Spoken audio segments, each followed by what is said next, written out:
आप जैसे जैसे आगे बढ़ते जाओगे, आप जैसे जैसे शिव भक्ति की ओर बढ़ते जाओगे, आप जैसे जैसे भजन की ओर बढ़ते चले जाओगे, वैसे वैसे लोग आपको नीचे की ओर दबाने का प्रयास भी करेंगे। क्यों मंदिर जाती है? किसने कहा तुझे मंदिर जाने के लिए? लोग ठिठोली करेंगे, लोग हंसेंगे, लोग ताना मारेंगे, लोग अपशब्द कहेंगे, पर सब कुछ सुनती हुई जो शिव मंदिर तक चली जाएगी तो समझ लेना कि सब बारे में।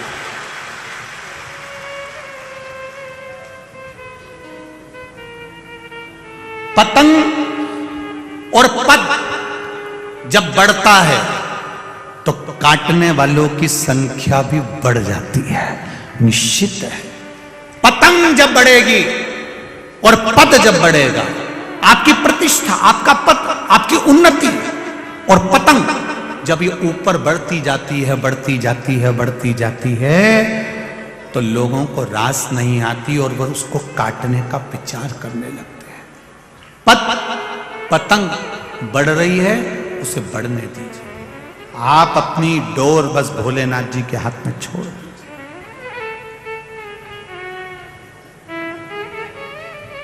बाबा के हाथ में छोड़ दीजिए।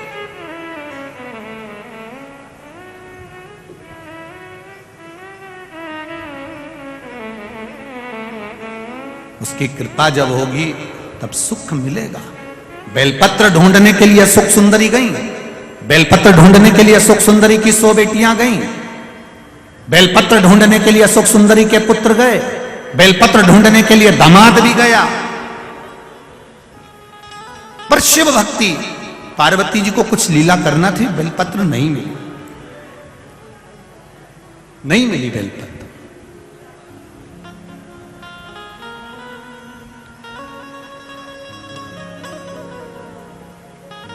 वापिस आ जा। पार्वती जी ने पूछा, शिवरात्रि है, तुम्हें बेलपत्र नहीं मिली कहीं? नहीं, बेलपत्र नहीं। तब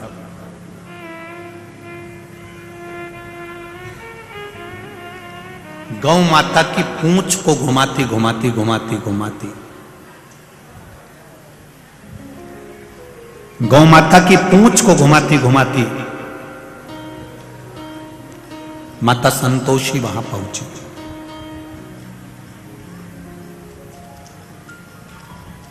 जब गौ माता की पूंछ घुमाती घुमाती माता संतोषी वहां पहुंचती है, संतोषी ने देखा तो दादा दादी कह रहे हैं,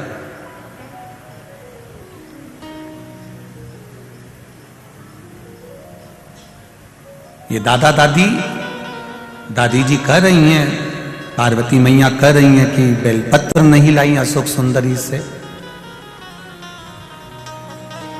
बुआ से जब ऐसी बात कही जा रही है तो संतोषी माता ने, संतोषी ने गाय की पूंछ को छोड़ा, हाथ का स्पर्श सुंदर भाव से करते हुए हाथ खासा करा और संतोषी मैया अंदर गई और शिव जी के पास में, दादाजी के पास में जटा में जो बेलपत्र लगी थी वो बेलपत्र उठाकर संतोषी लेकर आई, पार्वती जी के हाथ में दिया, दादी जी चढ़ा दीजिए। दादी जी ने बेलपत्र लेकर पूछा, संतोषी ये बेलपत्र तेरे पास कहां से आई? ये बेलपत्र तेरे पास आई कहां से? संतोषी ने कहा, दादाजी के मस्तक पर चढ़ी थी, ये बेलपत्र मैंने आपको ला कर दी है। चढ़ी हुई बेलपत्र तू मुझे ला कर दी? संतोषी ने कहा, दादी मां, एक बार मैंने दादाजी के मुख से सुना था, शिव पर चढ़ने के बाद कोई भी चीज निर्मल नहीं होती है, खराब नहीं होती है।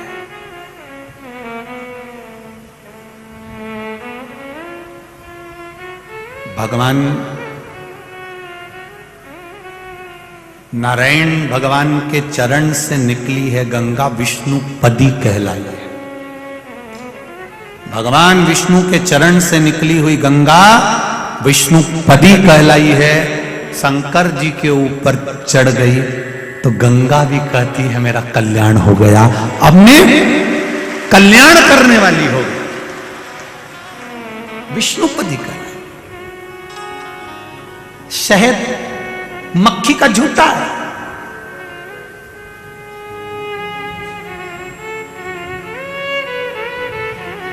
वो भी भगवान पर चढ़कर औषधि बन जाता है।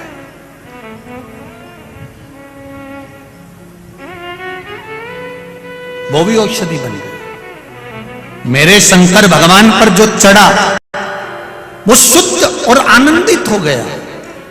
अभी ये कथा जब पूरी हो जाएगी, ये कथा पूर्ण होने के बाद में ये कथा 30 तारीख को पूरी हो जाएगी। 3 तारीख को बड़ौदा गुजरात में, 3 तारीख को बड़ौदा गुजरात में, 3 तारीख से 9 तारीख तक गुजरात वासियों के लिए बहुत सौभाग्य का विषय है कि बड़ौदा में, वैसे तो गुजरात में 2 कथा मिली है गुजरात वालों को, पर उसमें 3 दिसंबर से 9 दिसंबर तक बड़ौदा के लेप्रेसी ग्राउंड में सरदार लस्टेंट 4 रास्ता आजबा रोड बड़ौदा गुजरात में, बड़ौदा के अंदर यह कथा मिली है। 3 तारीख से 9 तारीख तक, 3 दिसंबर से 9 दिसंबर तक कथा का समय पहले दिन तो 1 बजे से 4 बजे रहेगा, पर बाकी के समय 2 बजे से 5 बजे रहेगा। तो उस कथा का मूल तत्व क्या है? जैसे यहां द्वादशक ज्योतिर्लिंग पर कथा चल रही है, वहां जो कथा होगी शंकर भगवान के प्रसाद पर कथा होगी कि शिव जी का प्रसाद 3 हिस्से क्यों होना। शंकर भगवान का जब पशुपति व्रत किया जाता है तो पति भी व्रत कर रहा है, पत्नी भी व्रत कर रही है, तो पत्नी जिस पात्र में प्रसाद बनाई है उस पात्र को प्रसाद बनाने के बाद धोया क्यों जाता है, और पति के लिए जब प्रसाद बनाएगी तो पात्र धोकर क्यों रखा जाता है? उस प्रसाद की महत्वता को जाने। शंकर भगवान को कौन सा प्रसाद लगता है? शिव जी का प्रसाद 7 स्थान ऐसे बताए गए हैं जहां पर शंकर भगवान के प्रसाद को नहीं रखा जाता है। 7 स्थान बताए गए। वो 7 स्थान कौन से हैं जहां शिव जी का प्रसाद नहीं रखा था? 3 समय ऐसे हैं जिस समय पर भगवान शंकर के प्रसाद को अगर ग्रहण करा जाता है तो व्यक्ति रोग से मुक्त हो जाता है। 2 स्थान ऐसे बताए गए जहां पर शंकर भगवान पर चढ़ा हुआ रुद्राक्ष जब प्रसाद हो जाता है तो उसका जल का सुख कहां प्राप्त होता है। मैं संपूर्ण भारतवासियों से और देश विदेश में बैठे हुए संपूर्ण श्रोता भाई बहनों से और सभी नवयुवक बेटा बेटियों से कहना चाहूंगा, ये प्रसाद शिव प्रसाद, शिव महापुराण की कथा बड़ौदा से जो सुनने को मिलेगी उसको छोड़ना मत, जो जीवन का आनंद दे जाए उसको सुनो। और जो गुजरात की पावन धरा पर आकर कथा सुनना चाहते हैं वो बड़ौदा आकर श्रवण कर सकते हैं। बड़ौदा वासी, गुजरात वासी और आसपास के जितने महाराष्ट्र और राजस्थान वाले लगे, आओ कथा सुनो, तत्व श्रवण करो, उस कथा का अपने जीवन में उतारो।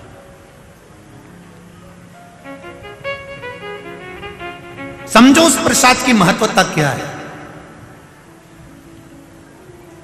उस प्रसाद की मूलता क्या है, क्यों पीपल के वृक्ष के नीचे रखा हुआ प्रसाद का क्या महत्व होता है, आंवले के वृक्ष के नीचे रखा हुआ प्रसाद का क्या महत्व होता है, बट वृक्ष के नीचे रखे हुए प्रसाद का क्या महत्व होता है, उसकी महत्वता, तुलसी के क्यारे के पास में कटोरी में रखे हुए प्रसाद का क्या महत्व होता है, उसको समझना है ना। बहुत भ्रम फैला रखा है लोगों ने, शिव जी पर चढ़ा हुआ ये प्रसाद नहीं खाना है तो ऐसा नहीं करना है। हम उसको समझें शिव महापुराण के माध्यम से, उसकी महत्वता को समझें। महाराज शिव भक्ति का तो बड़ौदा वालों करो तैयारी, आ रहे कुबेर भंडारी, यही बाबा की कृपा है, शिव कृपा। ये तो बाबा की करुणा है। दिसंबर में ये कथा मिली है और फिर जनवरी में शायद पावागढ़ रहेगी, ऐसा कुछ है। जनवरी माह में शायद पावागढ़ की पावन धरा पर मां अंबे की पावन धरा पर कथा रहेगी।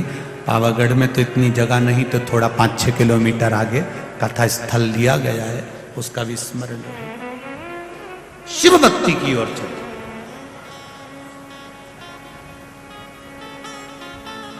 और 4 अप्रैल से 10 अप्रैल तक आप लोगों को मालूम ही है कहां पर है।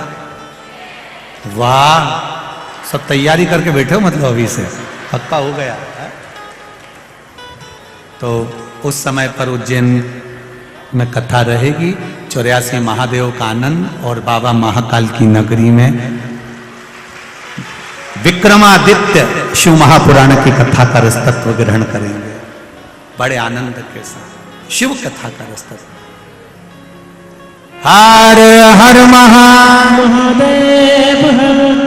भगवान शिव की कथा कर रही है, भगवान शंकर का संवाद। माता संतोषी ने एक बेलपत्र शिव जी पे से उठाकर अपनी दादी जी को दे दी है।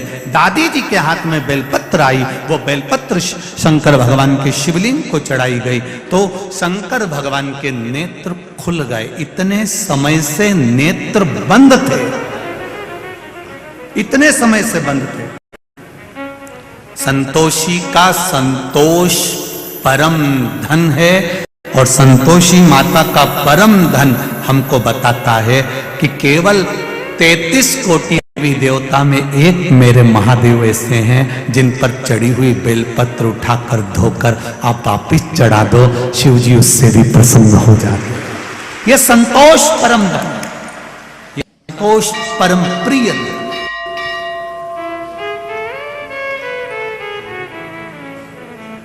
और संतोष परम प्रिय धन का आनंद भी यही है।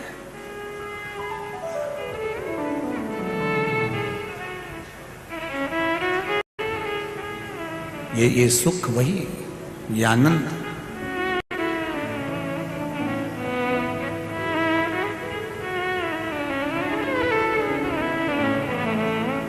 महाराज जब अशोक सुंदरी ने यह बात का प्रसंग लिया, अशोक सुंदरी के जीवन में ये सुख मिल गया और वो पहचान गई कि बेलपत्र समर्पण का क्या फल है।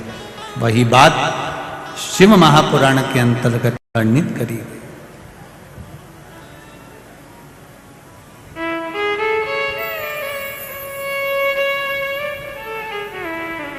तेरे डमरू की धुन सुन के मैं काशी नगरी आई हूँ। तेरे डमरू की धुन सुन के मैं काशी नगरी आई हूँ। तेरे डमरू की धुन सुन के मैं काशी नगरी आई हूँ। तेरे डमरू की धुन सुन के मैं काशी नगरी आई हूँ। मैं काशी नगरी आई हूँ। मैं काशी नगरी आई हूँ। मैं काशी नगरी आई हूँ। मैं काशी नगरी आई हूँ। मैं काशी नगरी आई हूँ। मैं काशी नगरी आई हूँ। मैं काशी नगरी आई हूँ। मैं काशी नगरी आई हूँ। मेरे बोले ओ बम बोले मैं काशी नगरी आई हूँ। मेरे बोले ओ बम बोले मैं काशी नगरी आई हूँ। जितना पंडाल में है, जितने पंडाल के बाहर है, दोनों हाथों से आनंद के साथ, भाव के साथ आग लगे बस्ती में अपन रहो। जो हो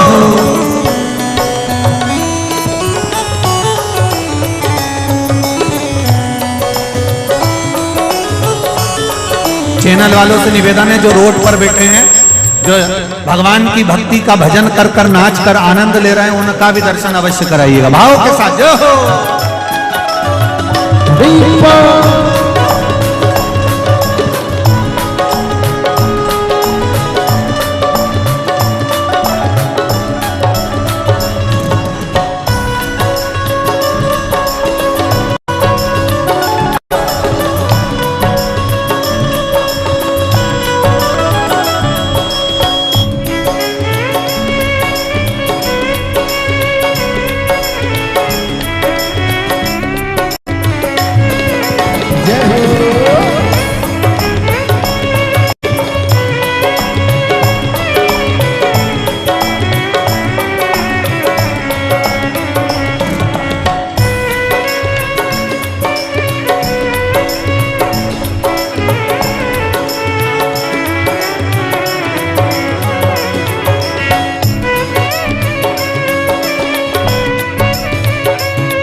गंगा है। सुना है हमने ओ भोले, तेरी काशी में गंगा है। सुना है हमने ओ भोले, तेरी काशी में गंगा है।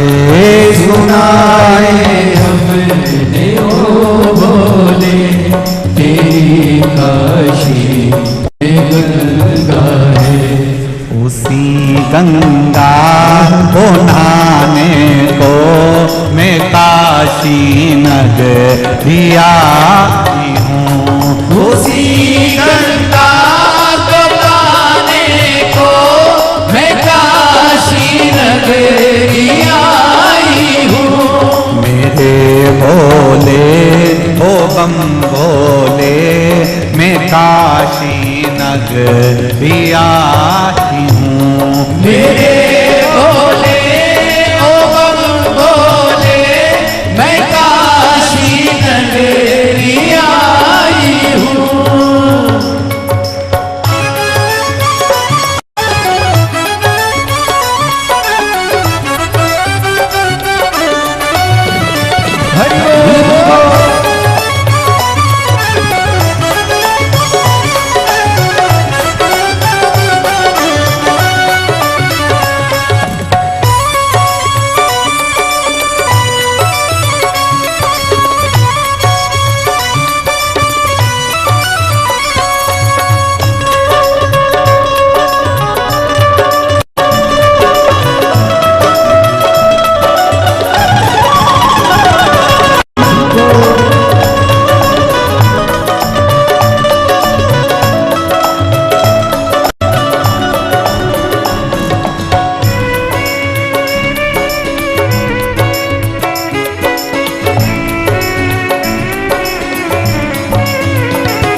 सुना है हमने ओ भोले, तेरी काशी में मुक्ति है। सुना है हमने ओ भोले, तेरी काशी में मुक्ति है। सुना है हमने ओ भोले, तेरी काशी में मुक्ति है। सुना है हमने ओ भोले, तेरी काशी में मुक्ति है। उसी मुक्ति को पाने को मैं काशी नगरी आई हूँ। उसी मुक्ति को पाने को मैं काशी नगरी आई हूँ। मेरे भोले ओ बम भोले, मैं काशी नगरी आई हूँ। मेरे भोले ओ बम भोले, मैं काशी नगरी आई हूँ।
सुना है हमने ओ भोले तेरी काशी में गौरा है। सुना है हमने ओ भोले तेरी काशी में गौरा है। सुना है हमने ओ भोले तेरी काशी में गौरा है। सुना है हमने ओ भोले तेरी काशी में गौरा है। उसी गौरा को पाने को मैं काशी नगरी आई हूँ। उसी गौरा को पाने को मैं काशी नगरी आई हूँ। उसी गौरा को पाने को मैं काशी नगरी आई हूँ। उसी गौरा को पाने को मैं काशी नगरी आई हूँ। मेरे भोले ओ बम भोले मैं काशी नगरी आई हूँ। मेरे भोले ओ बम भोले मैं काशी नगरी आई हूँ। मैं काशी नगरी आई हूँ। मैं काशी नगरी आई हूँ। मैं काशी नगरी आई हूँ। मैं काशी नगरी आई हूँ। मैं काशी नगरी आई हूँ। मैं काशी नगरी आई हूँ। आर महादेव हर। अपने स्थान पर बैठकर भगवान शिव के मूल मंत्र का स्मरण करते हुए बाबा देव अधिदेव महादेव से निवेदन करें, विनती करें, बाबा से प्रार्थना करें। अपने जीवन की सार्थकता के लिए, शिव भक्ति को प्राप्त करने के लिए भगवान शंकर से निवेदन।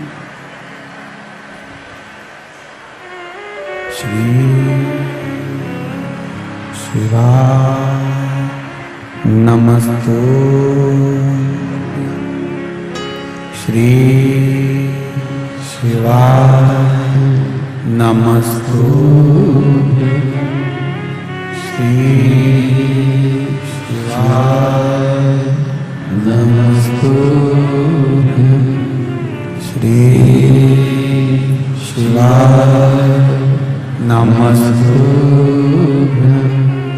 श्री शिवाय नमस्तु।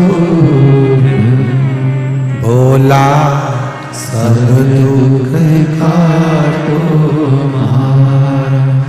ओ भोला सब दुख काटो हमारा।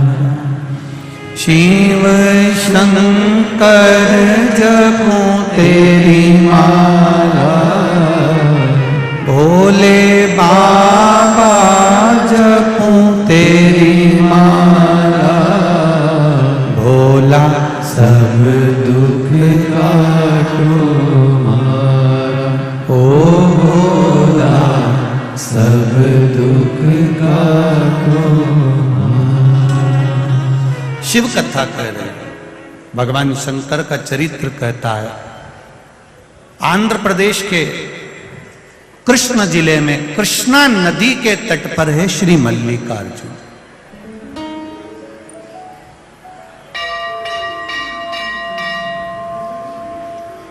मल्लिकार्जुन, मल्लिका का भाव जो कहा गया है वो माता पार्वती हैं, और अर्जुन का जो भाव कहा गया है वो मेरे देव अधिदेव महादेव।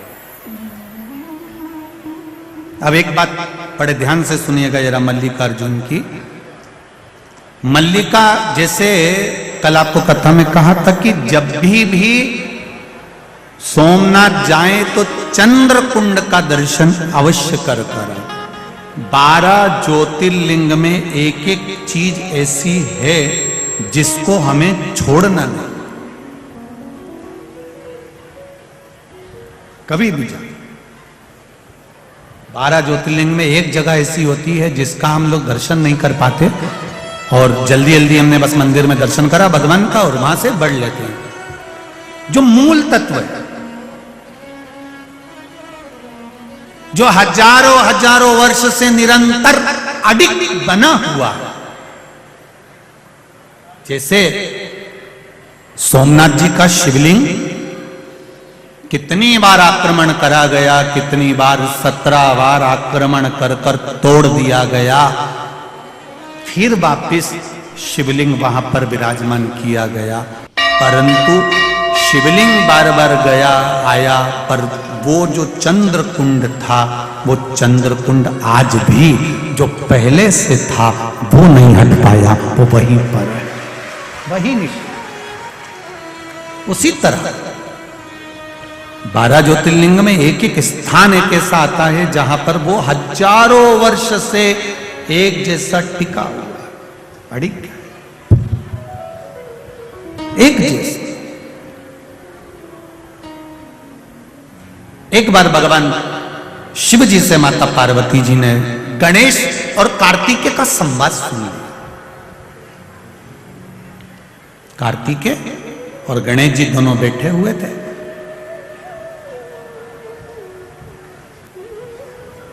जया, विषहरा, शामली बारी, दौतली और देव, शिव जी की ये 5 बेटियां।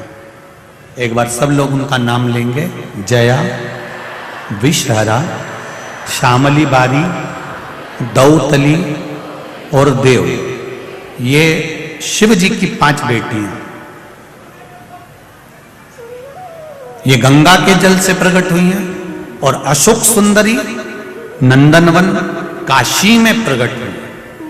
दोनों के इनके प्रागट्य की जगह जगह अलग है, स्थान अलग है। जैसे अशोक सुंदरी का स्थान जहां से पानी निकलता है, बीच में जो मोटी लाइन होती है, वो अशोक सुंदरी का स्थान होता है। उसी तरह ऊपर से जो जल जलाधारी में से बूंद बूंद नीचे गिरता है, वो जलाधारी का महत्व है। जया, विषहरा, शामली बारी, दौतली और देव, ये शिव जी की 5 बेटियां जैसे शंकर भगवान के साथ गंगा जी के जल में खेलियां कर रही थी, उनके भाव से ये जल शिव जी को समर्पित होता। ये 5 बेटियां शिव जी की कोई साधारण नहीं है। जब कभी कोई प्रशासनिक बात सामने आती है कि साहब बहू ने अदालत में केस लगा दिया, या उसने केस लगा दिया, या उसने कुछ कह दिया, उस जगह पर इन 5 बेटियों की जरूरत पड़ती है। क्या नाम है 5 का? पहला, दूसरी, तीसरी, चौथी, 5वीं, 2। ये 5 बेटियों की जरूरत हमें उस समय पर पड़ती है। अदालत में चल रही है कार्रवाई, पर उस समय पर हमारी ये 5 बेटियां हमारे कार्य के लिए तत्पर रहती है। ये जो जलाधारी है ना शिव जी के ऊपर, इस जलाधारी का बड़ा महत्व होता है। जब ब्राह्मण अभिषेक कराते हैं, 3 पाई की चौकी रख उसके ऊपर कलश जो विराजमान करते हैं और एक एक बूंद जो पानी उसमें से गिरता है, ये ऐसे ही नहीं रहता। श्रृंगी से अभिषेक करा रहे हैं, वो श्रृंगी का महत्व समझना चाहिए, वो जलधार का महत्व समझना चाहिए। जब हमें जिंदगी के एक एक पूजन का नियम, एक एक महत्व जब मालूम पड़ जाएगा ना, तो फिर हमको लगेगा कि हाँ हम सही पूजन कर रहे हैं, हमारे में ये तत्व का आनंद है। महाराज गणेश जी और कार्तिक दोनों बैठकर बात कर रहे थे। जया, विषहरा, शामली बारी, दौतली, देव, 5 कन्याएं वहां बैठी हुई थी। इतने में 5 बेटियों ने आकर अपनी माता जी से, अपने पिताजी से एक बात कह दी, मां मैं आपसे कुछ कहना चाहती हूं।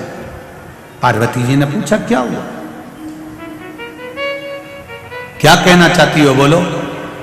जया ने विषहरा से कहा, विषहरा ने शामली बारी से कहा, शामली बारी ने दौतली से कहा, दौतली ने देव से कहा।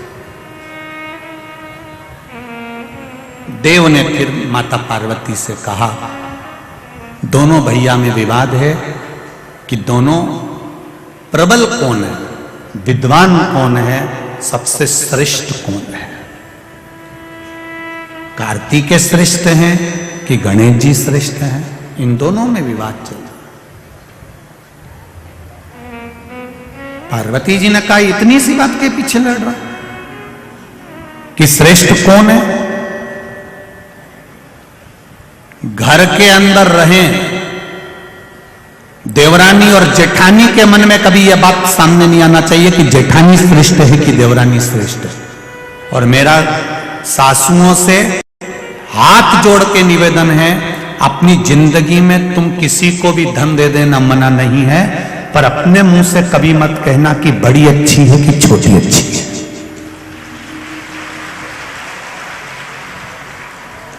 कभी अपने मुख से मत कहना कि मेरी बड़ी बहू बहुत बढ़िया है, छोटी में अकल नहीं है, छोटी अच्छी है, बड़ी में अकल नहीं है। यह बात कभी मत कहो। क्यों? क्योंकि गेंद कभी भी किसी भी पाले में जा सकती है, किसी भी बहू से पाला पड़ सकता है। अपने को कभी नहीं कहना कि कौन अच्छा कौन बुरा।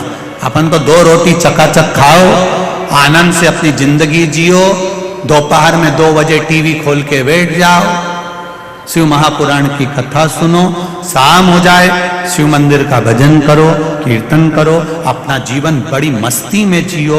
जितना भगवान ने ये जीवन दिया है, इसको ऐसी गंवाना नहीं है, बड़ी आनंदता से जीना है। नहीं पड़ना अपने को ज्यादा चक्कर में,